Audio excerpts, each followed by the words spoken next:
Hey, Crystal Maiden here, and now that we power up the Master Sword, we've unlocked the central north area.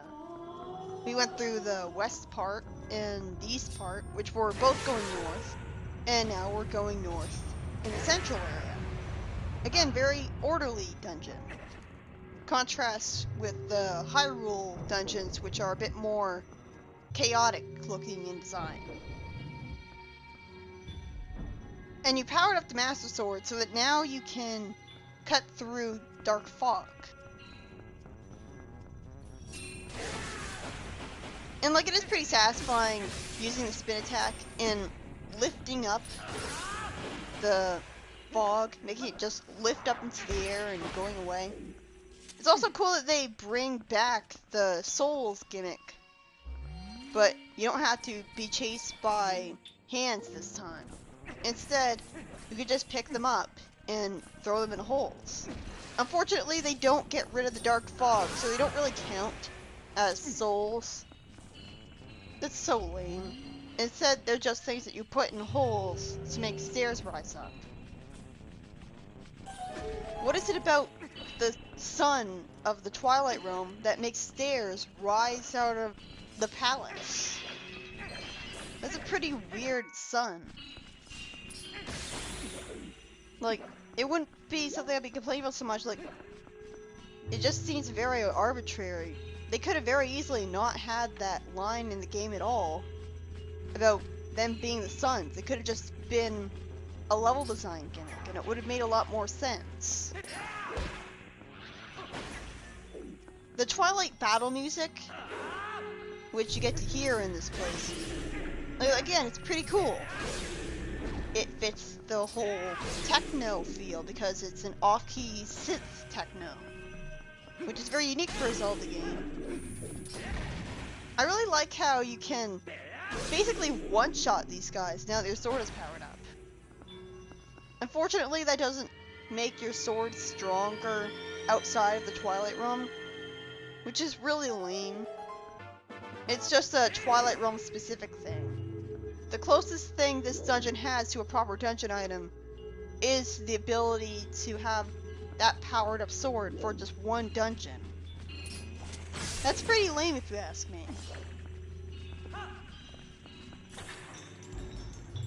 So for the Wii port, basically how the motion controls work is that they translated the button presses of the sword combat into Wiimote swipes. The sword combat is really an afterthought compared to the bow. The bow is where they put the most emphasis on with motion controls. With the B button, you just hold buttons to initiate swings at different angles. That's basically how it works. It's very simplistic, which is good in the sense that it makes it easier to deal with.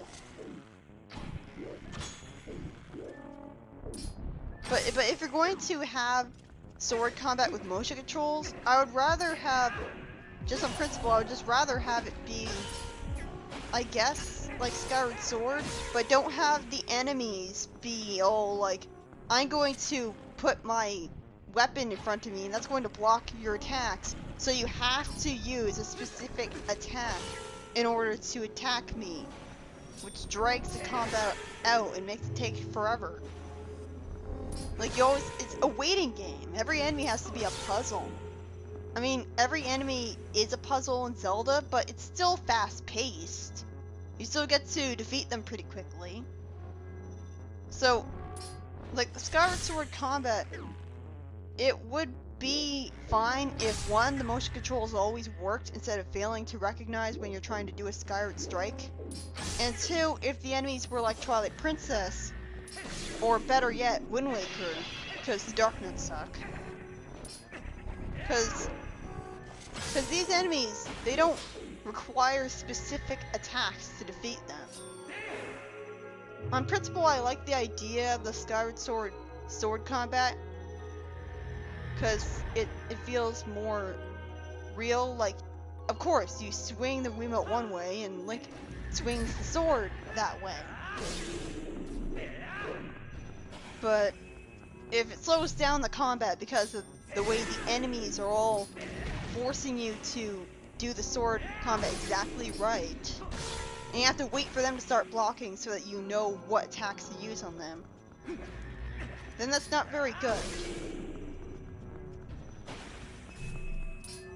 But yeah, like, there's a built-in delay in the Wii port where you can't spam the spin attack. You have to wait for the sword to stop shining, or you won't be able to do it again. And it really sucks, because again, like, in speedruns, they're able, in the GameCube version, they're able to make really short work of the bosses by spamming the quick spin attack. Which is good, because that rewards skill. What doesn't reward skill is arbitrarily limiting the amount of times that you're allowed to use the spin attack for no reason. I mean, isn't it the whole reason that they made a quick spin attack in the first place? To make it quicker? But if you're going to make it impossible to spam it, then you might as well just stop and charge it up every time anyways. Because you're still having to wait for the next time you can use it. What is the point of having these shadow beasts here in a dungeon? It's not like you're creating a warp spot within the dungeon so that you can warp back to that specific point in the dungeon whenever you want. See, that's another thing that would be pretty cool for Zelda dungeons, is warp spots. And you'd be able to access the different parts of the dungeon by warping from anywhere in the dungeon you wanted. Like, it would be cool if in Link to the Past, you could play the flute in a dungeon, and you would have warp spots all over the dungeon that you could go to from anywhere you want. Of course, then they'd have to design the dungeon around that, unless it worked like you had to go to a spot in the dungeon, and only then you'd be able to warp to that spot. So it would be more like a tool to reduce backtracking to a minimum. You wouldn't need to do any backtracking because you'd just be able to use the warp flute to go back to where you want whenever you want. Like, they have warp pots in the dungeons in Wind Waker, but they're worthless because you have to travel all the way to a warp pot in order to use it. So you don't feel motivation to use it unless you save and quit, and so you want to quickly get from beginning of the dungeon to where you last were. Which is only going to be helpful where you last were was close to a warp pot to begin with. But yeah, that part of the dungeon was really annoying. It's basically pure trial and error trying to figure out which platforms you need to jump onto. I don't think that's good game design. Of course, this dungeon also makes good use of the claw shot with lots of claw shot switches. And I like how the claw shot targets look different. It makes it feel more like it's a different realm, while also making it still clear what you're supposed to do with them, because there's circles on the walls. The wolf looks nothing like it did in the E3 showing of the game. It's often said that the wolf, like Link as a wolf, looks different from the other wolves, like in color. And the Yeti points that out. I guess because he's got white in his fur as well as black. And that's good. It's good for his design. Miyamoto came up with the whole Midna Link's back thing to make it be more visually interesting in design than just seeing the wolf's tail all the time when you're walking around with not a bipedal creature, because that's Link, but I guess a quadruped. So that's good. With Midna's spray of orange and yellow to the gray wolf, it just pops. So that's a good idea that Miyamoto had. The story is mostly, that is really annoying. Like, of course you get hit by the projectile and then you get knocked all the way back and then you have to go back to where you were. It's a good thing to have that platform there to take you back here conveniently. But yeah, the story is mostly pretty bleak, but the game developers do have humor in this game. And they said that the game's humor would be awkwardness. Like with Ilia being mad at Link for the horse getting a minor injury, and Link and Bo look at each other awkwardly. That's basically awkwardness.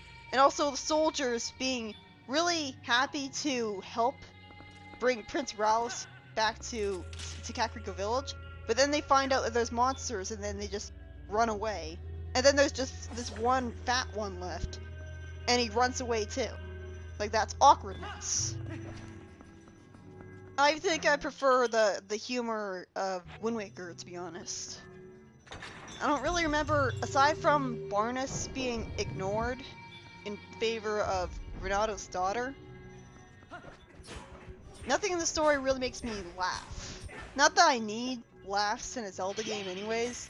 I don't think Zelda should focus on the comedy and the story. I liked Wind Waker's tone and stuff, but if they went for all-out comedy, it would be kind of stupid.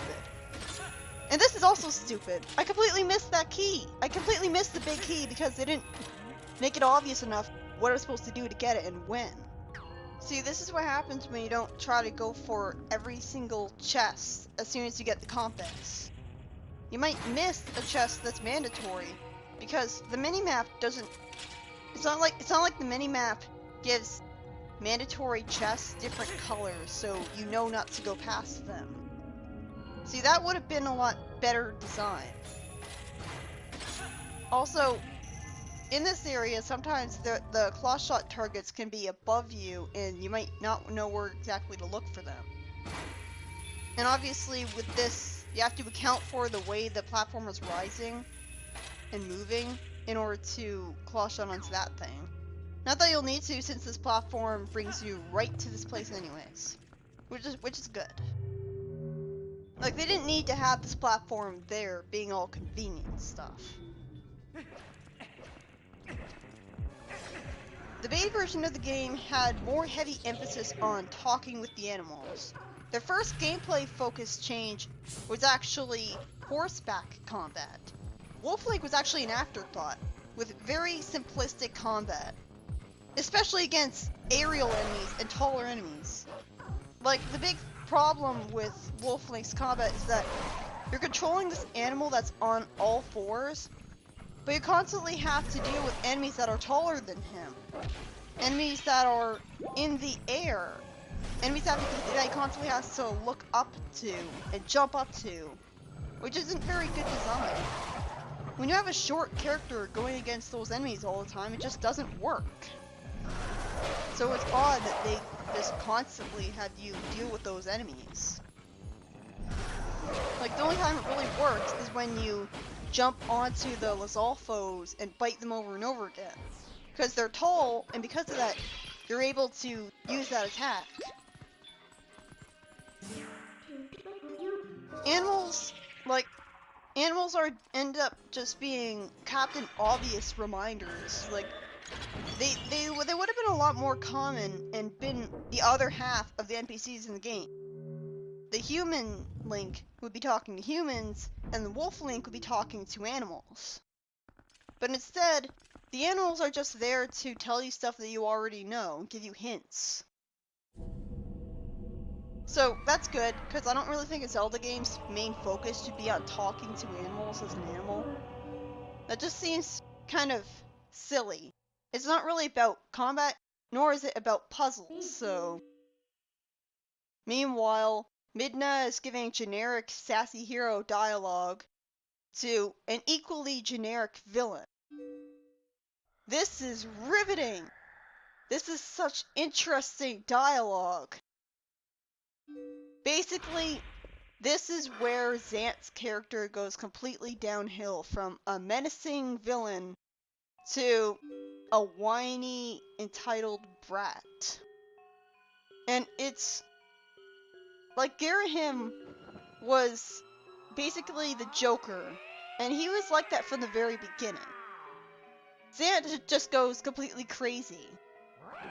And there's no foreshadowing to it at all. He's just stomping around like I guess he's supposed to be the former servant jester of Midna's royal family. And he feels wronged, but he's not actually wronged. And you know this because Midna is not apologizing to him. Like, once again, his motive should have been freeing the Twilight from their oppressive, like, existence in the Twilight realm. Because that's supposed to be the emphasis, right? That they're in the Twilight realm as a punishment for what their ancestors did? Which doesn't really seem fair, I mean... Sure, their ancestors did something wrong, but that doesn't mean that they're going to do that exact same thing. Even if they don't have the chance because the few shadows are locked away. So this is basically, Zant is a pretty much unlikable child, man-child. He's like if Tingle was the villain, only instead of greed, it's power he wants. Okay, what was the point of sealing Ganon away if it just makes him more powerful? Why did this happen? This is so stupid. At one point, was it ever alluded to in any other game that being in an area full of people who are full of hatred will make Ganon more powerful? That's stupid. What is it about the Triforce of Power that gives him that ability? What's the point of sealing him away in a realm of people if that's just going to make him more powerful? Why don't you just seal him away inside of a dimension with no people in it? A dimension where he's sealed inside of a rock for all eternity, and there's no one there to free him. But yeah, I'll show off the Zant fight with its awesome music in the next part.